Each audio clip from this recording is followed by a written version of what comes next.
Ok. Nous allons lire dans les livres de Matthieu, chapitre 7, à partir du verset 7 jusqu'au verset 14. La Bible dit, demandez et l'on vous donnera.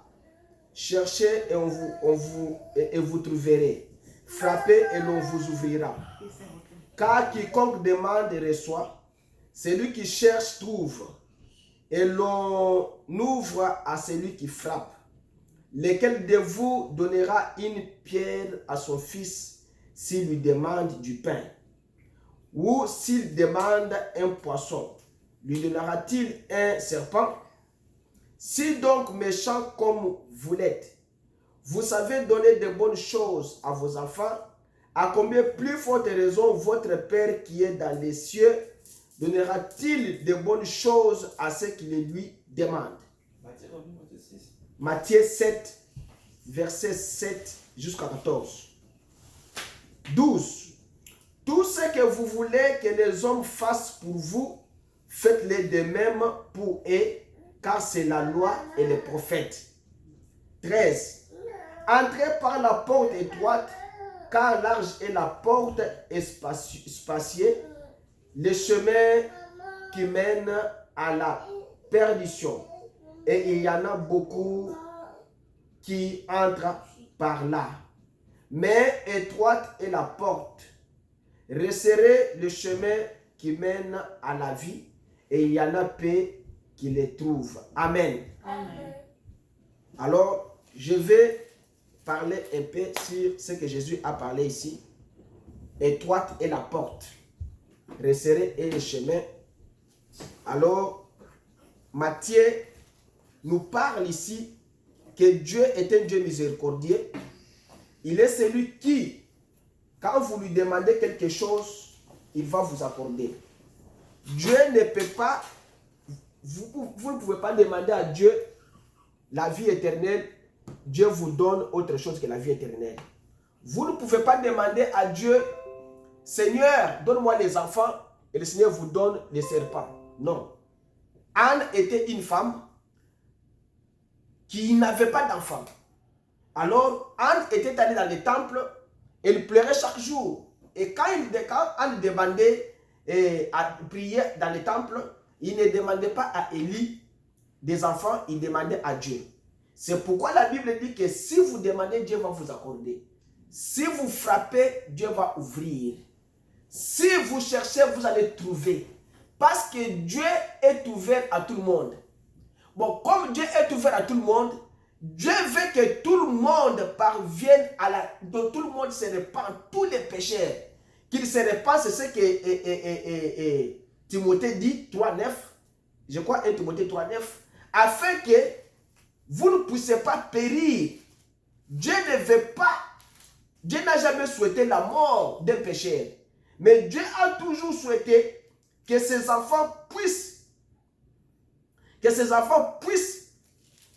être sauvés, parce que c'est le jour où Dieu a versé son sang pour que vous puissiez être sauvés. Dieu ne peut pas accepter que ses enfants souffrent et que les enfants du diable puissent être dans le bonheur. C'est pourquoi il a dit, vous pouvez vous demander et il vous donnera. Vous cherchez, vous trouverez. Vous frappez, on ouvre. Mais ici, Jésus a dit qu'il y a des chemins dans la vie de l'homme. Il y a le petit chemin et il y a le boulevard. Jésus parle de deux chemins-là. C'est que l'homme est entre les deux choses-là. Vous êtes entre les deux boulevards-là. Soit au moins vous allez dans les grands boulevards, soit au moins vous allez dans les petits chemins. Mais Jésus a dit que les deux chemins-là, écoutez. Il dit pour ces deux chemins-là, il dit, entrez par la porte étroite, car large est la porte, spacieux le chemin qui mène à la perdition. Donc les grands boulevards là, c'est le boulevard qui mène à la perdition. Et Jésus parle encore d'un autre aussi boulevard, des petits boulevards. Il dit, mais étroite est la porte, resserrez le chemin qui mène à la vie. Il y en a peu qui fait quoi? Qui les trouvent. c'est qu'il y a peu de gens qui seront sauvés et il y a beaucoup de gens qui seront perdus. Mais nous allons voir ce matin, dans 20 minutes, 30 minutes, comment les gens parviennent à être sur ce chemin-là. Parce que dans ce pays, dans ce monde que nous vivons, tout le monde a un libre choix. Mener une mauvaise vie, c'est un droit. Mener une bonne vie, c'est un droit. Alors chacun de nous a un droit de vivre bien ou bien de vivre mal. Et les deux choses sont mises devant l'homme pour que l'homme puisse choisir quelle est la voie qu'il doit suivre, quelle est la voie qu'il ne doit pas suivre. Et la meilleure voie que l'homme doit suivre, c'est la voie de Dieu. Parce que la bouche de Dieu parle. La bouche de Dieu amène l'homme à la repentance. La bouche de Dieu convainc l'homme pour lui dire que ce que tu fais seulement, si tu le fais, tu vas mourir. Si tu fais ceci, tu vas vivre. Aujourd'hui, les gens ne veulent pas prier. Ou bien il y a des autres qui partent à l'église pour être seulement... Donc c'est le corps là qui est dans l'église, mais lui-même, la personne n'est pas là. Parce que le corps ici que nous avons, c'est un corps. Mais le véritable corps, le véritable moi, c'est à l'intérieur de moi. Je peux être ici physiquement, je peux dire amen à l'église, je peux taper les mains, je peux prier, sauter, mais le véritable moi est dans les bars. Le véritable moi est dans le monde. Le véritable moi est quelque part. C'est que moi je suis sur le corps physique, mais quelque part moi je suis quelque part. C'est que l'homme, être dans l'église, n'est pas un synonyme que l'homme est un homme qui aime Dieu. Aller à l'église n'est pas un synonyme que c'est un moi monsieur. Aller à l'église ou bien être un pasteur n'est pas un synonyme, c'est un titre. Ce n'est pas un synonyme que tu es sauvé. Être un pasteur, ce n'est pas une garantie que tu es déjà un homme déjà au ciel. Non.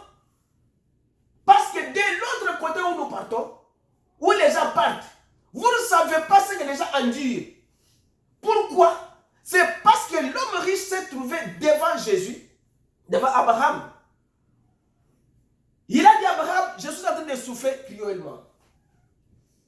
Abraham lui a dit que tu avais beaucoup de bébés sur la terre. Et vous connaissez l'histoire. Mais Lazare était un homme qui était à ta porte. Et tu passais, tu lui laissais. Et l'homme riche a dit à Abraham, demande à Lazare, envoie Lazare dans la maison de mon père, j'ai encore 5 autres frères, qu'il a des avertis, il n'a pas fait ce que moi j'avais fait. Abraham a dit qu'il n'y a pas moyen que Lazare puisse se retourner. Il n'y a pas moyen que l'un de ceux qui sont de l'autre côté, nous, là où nous sommes, pour rentrer dans le monde, aller les avertir. Ils ont Moïse et le prophète qui les écoutent. Vous voyez, c'est pour vous dire que quand l'homme meurt, de l'autre côté là, vous ne savez pas ce que l'homme là va endurer. Ce n'est pas que parce que vous êtes un pasteur et que quand on va vous enterrer, les gens vont dire, oh, il est allé au ciel. Non, ce n'est pas ça. Vous ne savez pas le véritable lui qui était à l'intérieur, ce qu'il faisait. Il pouvait être un escroc. Il pouvait être un homme qui sortait la nuit. Quand vous dormez à 2h du matin, lui sort la nuit, il va aller dans les cimetières pour faire des histoires. Vous ne pouvez pas savoir. C'est pourquoi un véritable chrétien doit savoir quel chemin prendre. Et le véritable chemin d'un chrétien, c'est le chemin de la repentance. C'est que vous devez vous repentir sincèrement. Être sûr que la repentance que tu as faite, tu n'as pas laissé quelque chose. Et quand on fait une repentance, on ne revient pas encore à la chose que vous avez laissée. La chose que vous avez abandonnée, vous ne pouvez pas revenir parce que la Bible interdit que quelqu'un qui a déjà vomi le soir dans sa bouche, il ne peut pas rentrer à la table encore pour manger les choses que lui-même avait vomi. C'est que moi j'étais un pécheur, j'étais un ivrogne, j'étais un fumeur de chanvre, j'étais tout ce que les gens pouvaient imaginer. Mais quand j'abandonne mes voies à Dieu, je les abandonne pour toujours. Je ne dois pas dire encore, Seigneur, donne-moi d'abord mes sacs là encore. Comme j'avais commis une erreur, vraiment, il faut que je rentre encore. Non, j'ai abandonné une fois et c'est tout. C'est comme ça que Jésus a expliqué les gens. Beaucoup viendront à moi.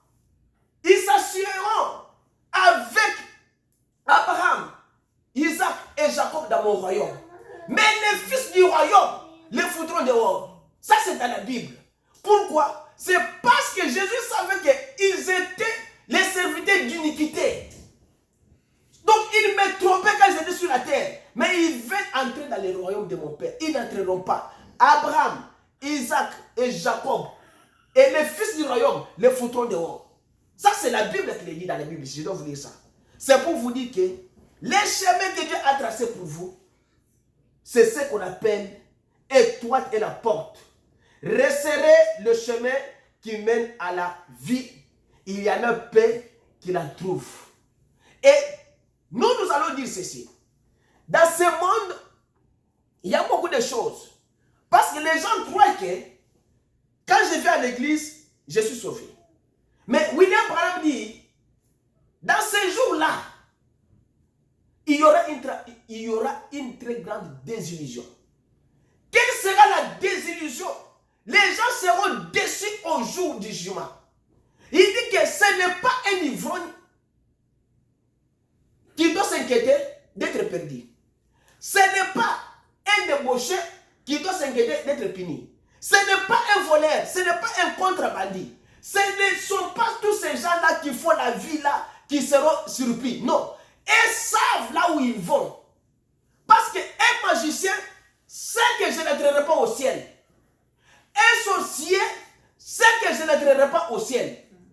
Un débauché, quelqu'un qui soit avec les femmes d'autrui, il sait que c'est interdit dans la Bible, je n'entrerai pas au ciel. Il est conscient de lui. C'est pour vous dire que, pour revenir à ce que je vous ai dit, le corps ici qui est devant vous, c'est un corps que vous voyez ici qui parle. Mais le véritable moi, c'est à l'intérieur de moi.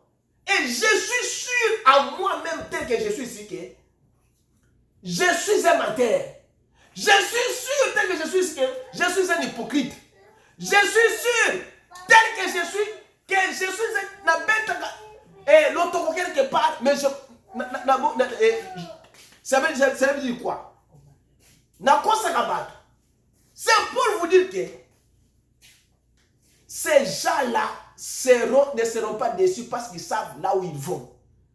Mais les gens qui seront déçus, ce sont de qui? Ce sont ceux-là qui prennent des Bibles chaque dimanche et qui partent à l'église chaque dimanche, qui chantent devant la chair, qui pressent les gens. C'est lui qui joue à la guitare, qui joue à synthé, c'est lui qui fait les pianos et tout ça. Ce sont ceux-là qui seront déçus au jour du jugement. Ce ne sont pas ceux-là qui font la vie dans les bars là, qui seront déçus parce qu'ils savent là où ils vont. Mais nous, les gens qui partent à l'église chaque jour, nous savons que cette Bible nous interdit de faire ceci, nous interdit de faire cela. Est-ce que nous le faisons? Si nous regardons dans la Bible, nous disons que oui, nous allons dans la Bible. La Bible parle clair que l'homme ne peut pas avoir de longs cheveux. Et toi, tu prends les versets bibliques, tu dis que l'homme ne peut pas avoir de longs cheveux. Mais toi, tu as des cheveux comme une femme. Est-ce que tu es en ordre avec Dieu ou bien tu n'es pas en ordre avec Dieu? C'est clair. C'est ça le chemin qui mène beaucoup de gens.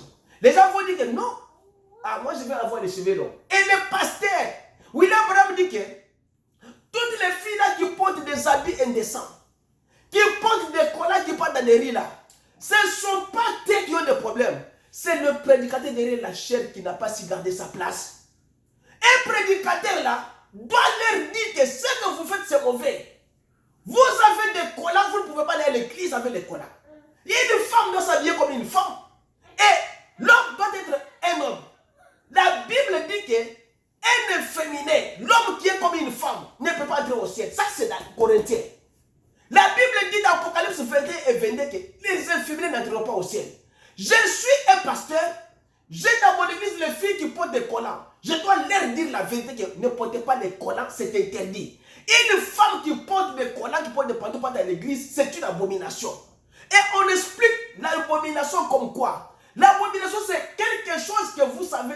Donc, ça veut dire que Dieu a déjà voulu quelque chose. Dieu l'a refusé. Et vous le faites. Par exemple, les Moabites sont issus du lien de leur père. Donc, papa a monté la balle. Donc, c'était une abomination. C'est pourquoi Dieu avait dit aux enfants d'Israël que vous ne pouvez pas vous marier avec les Moabites. Et si vous mariez avec les Moabites, c'est une abomination vers l'Éternel. C'est que vous avez abrogé la loi de Dieu. Et c'est clair. Toi, tu dis que non. Moi, je dois me marier à cette femme-là. Peut-être c'est la femme que Dieu m'a donnée. Dieu n'a jamais changé ça depuis la Bible jusqu'au jour d'aujourd'hui. Et ces gens-là sont restés comme ça. Ils ne se marient pas avec les Moabites. C'est pour vous dire que les sorciers-là ne s'inquiètent pas. Parce qu'ils n'attirent pas aussi. Parce qu'ils le savent. Le magicien, il sait que je n'attirerai pas.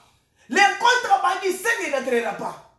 Les voleurs savent qu'il n'attirera pas. Les fumeurs de chanvre savent qu'il n'attirera pas. Mais ceux-là qui seront déçus, ce sont les gens-là qui prennent des Bibles, qui prêchent les gens et qui partent à l'église. Ils seront déçus ces jours-là. Ils feront que Dieu du ciel les a refoulés. Écoutez ce que la Bible dit. La Bible dit, Matthieu 8, 12. Or, je vous déclare que plusieurs viendront de l'Orient et de l'Occident et seront à table avec Abraham, Isaac et Jacob dans les royaumes des cieux. C'est que beaucoup viendront. Ils diront que non, nous t'avons servi sur la terre. Oh, nous avons fait ceci. Moi, j'ai joué les pédales à l'église. Moi, j'ai joué la guitare. Moi, j'ai fait ceci. J'ai prêché l'évangile dès l'Orient et de l'Occident. Mais les fils du royaume seront jetés dans les ténèbres du dehors, où il y aura de pleurs et de crissements des dents. On va les jeter dehors. Pourquoi? C'est parce qu'ils n'ont pas bien traversé la terre. Ils ont voulu prendre la route, la grande route là. La route là qui mène vers le bonheur. Ils voient des véhicules, ils voient des bâtiments, ils voient des femmes de toutes les couleurs. Lui, c'est tout. Donc quand il vient à l'église, il a des bicoudis, il a les soins des oreilles. Un homme qui a des boucles d'oreilles, qui a des boucles de nez, il a tout. Mais il part à l'église. Mais ils seront déçus. Mais William Branham dit, comment on doit reconnaître un chrétien? Et comment vous devez faire l'inventaire de votre vie? On doit reconnaître un chrétien comment? Il dit que les pentecôtistes entreront, vous serez, il dit quand les pentecôtistes, quand les gens de ce monde qui prient, ils disent que moi j'entrerai, ce n'est pas un problème, dites oui, il va entrer. Si quelqu'un qui vous dit que non, quand on compte là, il sait que non, on compte, ce n'est pas un problème. Mais le problème c'est quoi? Le problème c'est que il faut faire votre inventaire maintenant de votre vie. Dès maintenant, commencez à faire votre inventaire. Pourquoi? Ce que moi j'ai fait, est-ce que ça n'a pas avec la Bible? C'est pas rapport avec la Bible. Ce que j'ai fait, est-ce que la Bible l'interdit ou bien la Bible l'accepte? C'est ça le problème. Le problème est que n'entrez pas par la grande porte. Cherchez la petite porte là. L'espacieuse porte là. La porte là qui mène vers la vie éternelle là. C'est là où vous devez chercher. La porte là qui mène vers la vie. Alors je vous demande de pouvoir savoir que Dieu du ciel n'a jamais donné à l'homme la grande porte.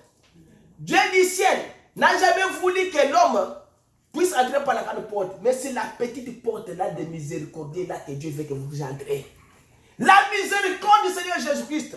Quand Dieu a ouvert la Bible pour tout le monde, Dieu l'a fait pour tout le monde. Dieu a dit seulement, entrez sur la petite porte qui mène vers la vie éternelle. Il y en a peu qui entreront. Et toi, sois aussi parmi ceux-là qui vont entrer aussi.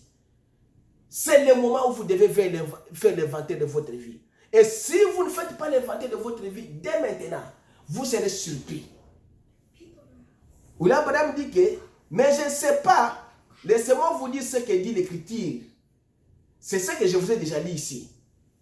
Le Saint-Esprit, quand il a été envoyé sur la terre pour la première fois, il a dit passer dans la ville parmi les peuples et fait une marque sur le front de ceux qui soupirent et qui gémissent à cause des abominations, ceux qui cherchent à corriger ces choses. Cela veut dire que comment on doit reconnaître que celui-ci est chrétien?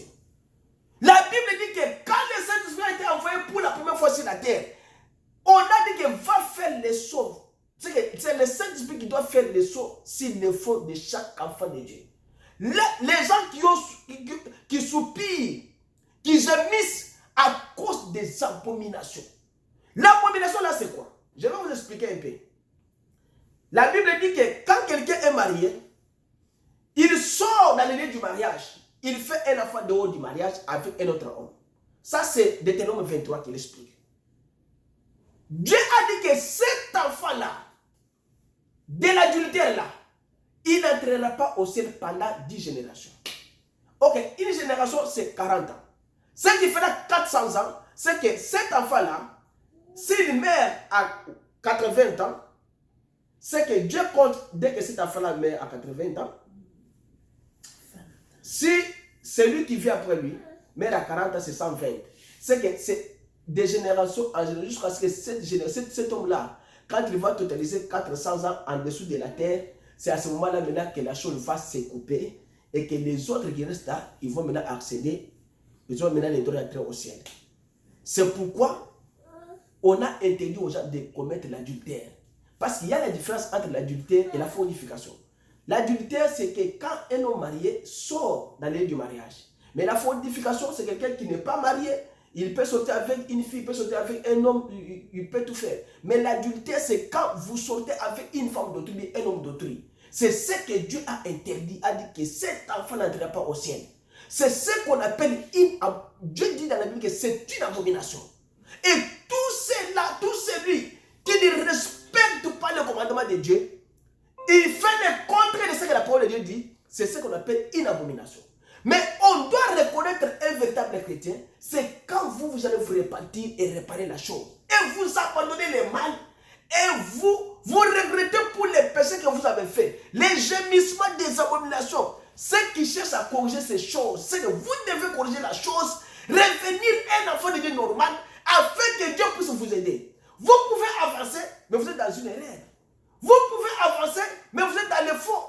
Mais on vous dit, arrêtez-vous. Cherchez à corriger la chose, afin que votre vie soit sauvée. Mais toi, tu ne fais pas. C'est que tu n'es pas un fils du royaume des cieux. On te jettera dehors un jour. Mais les signes, un chrétien a un signe distinctif. William Branham dit que tout chrétien a un signe distinctif. Quel est le signe distinctif d'un chrétien? C'est qu'un chrétien doit chercher à savoir comment sauver sa vie. Et la vie que vous devez, la vie que vous allez sauver, qui doit être sauvée, c'est votre propre vie. Et William Branham dit que, alors on me dirait, frère Branham, quel est le signe distinctif d'un chrétien? Qui sera sauvé? Alors, dans ces conditions, il y a beaucoup de choses qui se passent sur la terre. Maintenant, qui sera sauvé? C'est à vous de savoir. Qui sera sauvé? Il dit que, laisserez-vous, frère Branham? Je m'en remets à Dieu pour cela. Je ne sais pas, je crois l'être. Je compare quotidiennement ma vie avec la parole. C'est que chaque chrétien, chaque jour, comparez votre vie avec la parole de Dieu. Est-ce que ça se concorde ou ça ne se concorde pas? Comparez ce que tu fais avec la parole de Dieu. Quand vous vous réveillez le matin, est-ce que vous priez? Quand vous rentrez à la maison, est-ce que vous priez? Vous avez des enfants à la maison, est-ce que vous priez? Tu as une femme à la maison, est-ce que tu t'es réuni avec la femme et les enfants, vous priez ensemble? Comparez votre vie continuellement avec la parole de Dieu. Est-ce que quand tu sors, tu vois la chose d'autrui? Est-ce que quand tu sors, tu injures les gens? Tu critiques les gens? Tu fais quoi? Alors, comparez votre vie avec la parole de Dieu. C'est ce qui va montrer la distinction entre un enfant de Dieu et l'enfant du diable. Il dit, je crois l'être, je compare quotidiennement ma vie avec la parole. S'il n'en est pas à la hauteur par rapport à cette parole, alors quelque chose ne va pas. Je dois revenir sur mes pas et redresser la chose.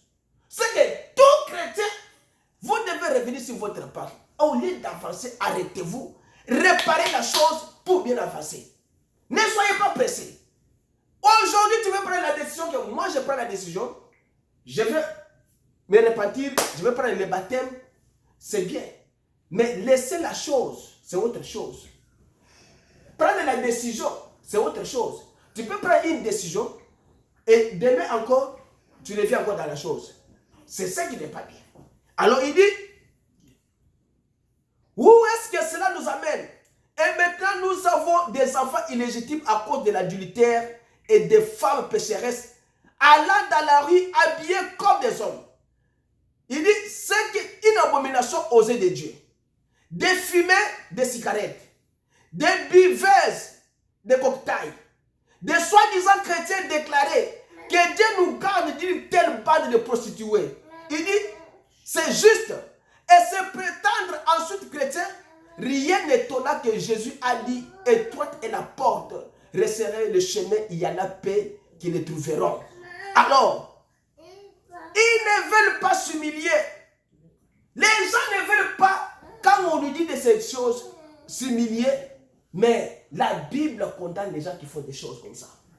La Bible dit que Dieu hait les divorces. Ça, c'est la Bible qui dit. La Bible n'aime pas les gens qui font des mal, les gens qui tuent, les gens qui pêchent. La Bible condamne. Il dit, et il me dit, cela c'est fait. Ça, je lis maintenant dans l'Apocalypse. Pour voir ce que la Bible condamne. La Bible n'aime pas les gens qui commettent les péchés. La Bible dit, restez toujours dans la voie que Dieu vous a donnée. Restez toujours dans ce que Dieu vous a donné. La Bible dit, Apocalypse 21, 6, et il me dit, c'est fait, je suis l'alpha et l'oméga, le commencement et la fin. À celui qui a soif, je donnerai de la source d'eau de la vie gratuitement. Celui qui vaincra héritera ces choses. Je serai son Dieu et il sera mon fils. Il dit, c'est lui qui vaincra. Je suis l'alpha, moi Jésus. Je suis l'oméga. Je suis le commencement et la fin. À celui qui a soif, je donnerai de la source de l'eau de la vie gratuitement. Est-ce que vous avez soif de Dieu? Est-ce que vous avez soif de la parole de Dieu? Est-ce que vous, en tant que chrétien, vous savez que vous allez vaincre la mort? Vous savez que vous allez vaincre la maladie? Vous savez que vous allez vaincre tout ce que vous avez là? Il dit à celui qui a soif, je donnerai de la source de l'eau de la vie gratuitement. Est-ce que chacun de nous a la soif de Dieu en lui? La première des choses, quand moi j'ai écrit ce message, la première prédication de William Branham que j'ai trouvée, c'était la soif. Dieu dit, ayez foi en Dieu. Et c'est tout. La foi que vous placez dans la parole de Dieu, c'est ce qui vous sauve. Et si vous ne placez pas votre foi dans la parole de Dieu, vous ne serez pas sauvé. Parce que même l'enlèvement que les gens disent que j'irai dans l'enlèvement, j'irai dans l'enlèvement. Si vous n'avez pas la foi dans l'enlèvement, vous n'irez pas dans l'enlèvement. Vous devez d'abord croire que l'enlèvement c'est une réalité et ça se fera. Et si tu ne crois pas qu'il y aura un enlèvement, et si chaque jour de votre vie, quand vous marchez, vous n'avez pas en vous la vie d'aller au ciel, c'est que vous n'avez pas, vous ne voulez pas le ciel. C'est comme moi je dors, quand je me réveille le matin, alors je dis, c'est ça qu'à 14 h j'irai au travail. C'est que j'ai la foi que je dois aller au travail. Le travail là, j'ai déjà signé le papier que je suis le candidat de ce travail-là. Mais comment un chrétien peut se réveiller le matin? Il ne prie pas. Il n'a pas soif de Dieu parce qu'il a vu l'Apocalypse, ok? À celui qui a soif, je donnerai de la source d'eau de la vie gratuitement. C'est que quand vous marchez en tant que chrétien, marchez tout en sachant qu'il y aura un enlèvement un jour. Et les jours où il y aura l'enlèvement, sois sûr que tu seras enlevé. Et comparez votre vie quotidiennement chaque jour avec la parole de Dieu. Mes frères, vous pouvez être 50, vous pouvez être 3, D, 1. Vous pouvez être D dans une chambre, vous prêchez, vous D. L'enlèvement vient, l'un par l'autre reste. C'est pourquoi je vous ai dit auparavant que je suis Berthe, ce que je suis. Mais le véritable moi, c'est à l'intérieur de moi. C'est ce qui fera de moi que je sois un candidat du ciel. Un candidat du ciel n'est pas fabriqué par un homme. Le candidat du ciel, c'est Dieu lui-même qui les fait, qui les fabrique et qui les forme. Parce que Dieu envoie les Saint-Esprit pour mettre les choses sur le front de tous ceux-là qui gémissent à cause des abominations sur la terre. Maintenant, quand le Saint-Esprit vient pour faire les sauts, il entre dans la ville. Il commence à regarder Justin, Robert, Jean, Jacques, il met. Mais ils sautent les Norbert, ils sautent les Lewis, ils sautent les Penske, ils sautent les autres. Pourquoi les individus sautent? C'est parce qu'ils n'ont pas suivi la voie de Dieu. C'est comme ça que la Bible dit que tout celui qui a la soif de Dieu. Donc quand vous vous réveillez le matin, ayez d'abord la soif de Dieu dans votre cœur. Ne sortez pas le matin sans pour autant prier Dieu avant même d'aller au travail. Vous commencez à manger sans prier. Vous partez au travail, vous rentrez sans manger. Quelqu'un peut partir pour ne pas retourner. Il dit, celui qui vaincra héritera ces choses. Je serai son Dieu, il sera mon fils. Qui vaincra? Qui doit vaincre? C'est toi qui dois vaincre. Ce n'est pas ton frère qui doit vaincre, c'est toi. Parce que la Bible dit que... comment on appelle ça? La Bible dit que le salut est individuel. C'est toi qui dois vaincre. Alors quand tu dois vaincre, la couronne de gloire sera sur ta tête, et non sur la tête de ton frère. Les ciels là-bas, les gens qui ont déjà vécu les ciels, quand nous attendons l'histoire, quelqu'un qui a visité et qui est revenu, ils disent que au ciel là-bas, il n'y a pas le temps. Qu'on ne vous trompe pas, il n'y a pas le temps. Il n'y a pas que non, aujourd'hui nous sommes les matins, non, les soirs. Il n'y a pas la faim, soif, il n'y a rien. C'est qu'il n'y a pas le temps. Vous vous retrouvez comme si vous êtes dans les songes. La façon dont vous êtes dans les songes là, même si tu as soif dans le corps ici, pendant les songes, tu rêves, tu n'as pas faim, tu n'as pas soif pendant les songes. C'est comme ça le ciel. Alors, le Dieu du ciel a dit que le ciel là, c'est une réalité. Les gens seront enlevés. Mais ayez la foi d'abord de cet enlèvement-là. Il a dit que quand toi tu es mon fils à moi, je dois mettre un sceau sur toi. Mais le sceau là commence quelque part. C'est par la repentance. Quelqu'un qui s'est bien repenti. Tu as dit que moi j'ai abandonné les péchés. C'est que j'ai tout abandonné. Tous avons dit la pente étroite. Resserrez les chemins. Il y en a peu qui entrent. Mais beaucoup préféreront la grande porte. Les boulevards là, c'est le boulevard qui mène vers la vie et la mort. La perdition.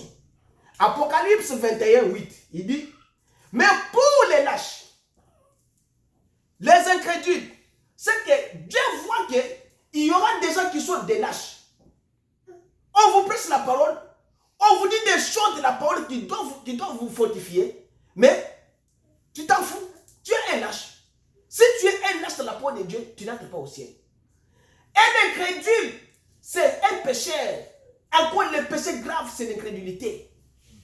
L'incrédulité, c'est ce que Jésus lui-même a dit, que celui qui ne croit pas et qui ne sera pas baptisé, celui-là sera condamné. C'est ça l'incrédulité. Ces gens-là n'entreront pas au ciel. Il y a les abominables, les meurtriers, les impudiques, les enchanteurs, les idolâtres et tous les menteurs. Leur part sera dans les tangs ardents de feu et de soufre. Ce qui est la seconde mort. Ce qu'il y a deux morts. La mort physique, quand nous mourons dans ce corps, nous mourons et nous sommes sauvés quelque part. Mais la deuxième mort, c'est quand maintenant on vous juge là-bas et que vous êtes maintenant réellement coupable. On vous lie, on vous met là-bas dans les faits. Les temps des faits, et c'est ce qu'on appelle la seconde mort. C'est pourquoi un chrétien doit se préparer. Préparez-vous. Je vais vous dire quelque chose. William Branham avait vu 7 visions dans sa vie. Et il y a 6 visions qui se sont déjà accomplies. William Branham avait dit que dans la Bible, il est dit, il y a 7 âges de l'église dans l'Apocalypse. Dans ces 7 âges de l'église, le premier âge, c'est l'âge de l'Éphèse. Ça c'est Apocalypse 2. Et le dernier âge, c'est l'âge de la Odyssée que nous sommes. Donc il y a 7 âges.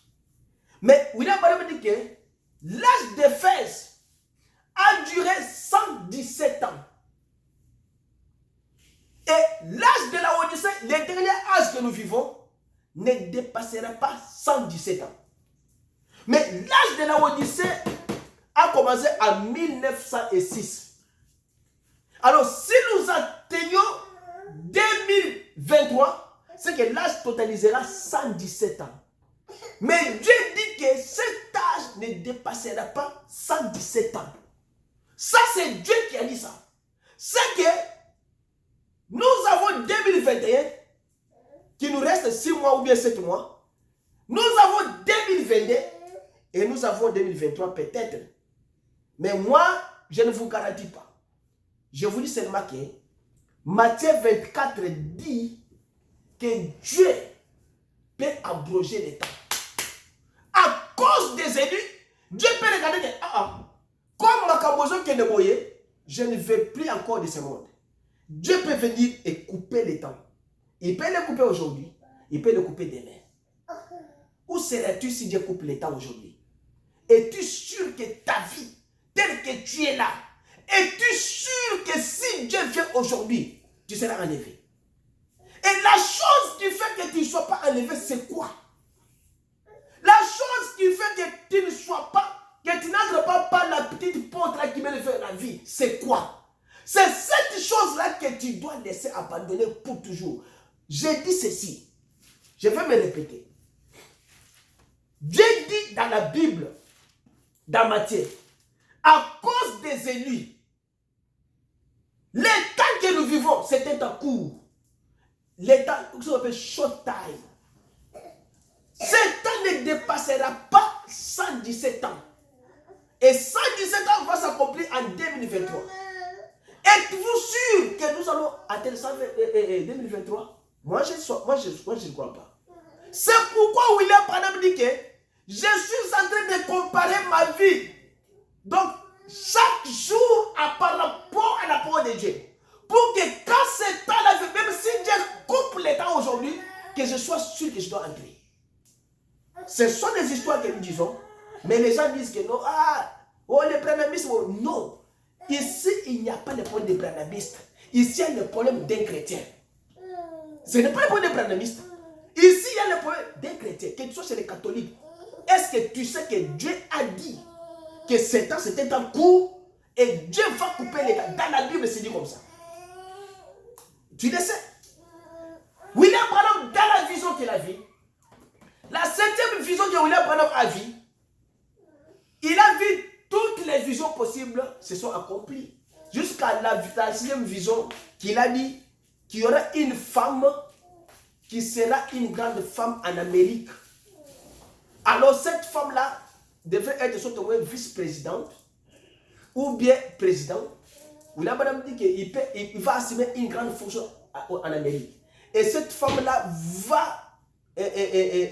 c'est une femme cruelle qui va porter les habits violets, purple, comme ça, violet. Et cette femme-là aura une grande fonction en Amérique. Et aujourd'hui, nous avons une femme qui est vice-présidente. C'est que la vision que William Branham a vue en 1933 s'est accomplie en 2020. Et la dernière vision que William Branham a vue, William Branham a vu la dernière vision que l'Amérique était en feu. Alors il dit que quand il s'est retourné, pourquoi il s'est retourné? C'est parce qu'il était déjà enlevé. Il a vu que l'Amérique était en feu. Il y avait des bombes qui tombaient sur le territoire de l'Amérique. C'est que Dieu va enlever ce peuple premièrement avant que cette Amérique puisse être brûlée. Et Dieu a dit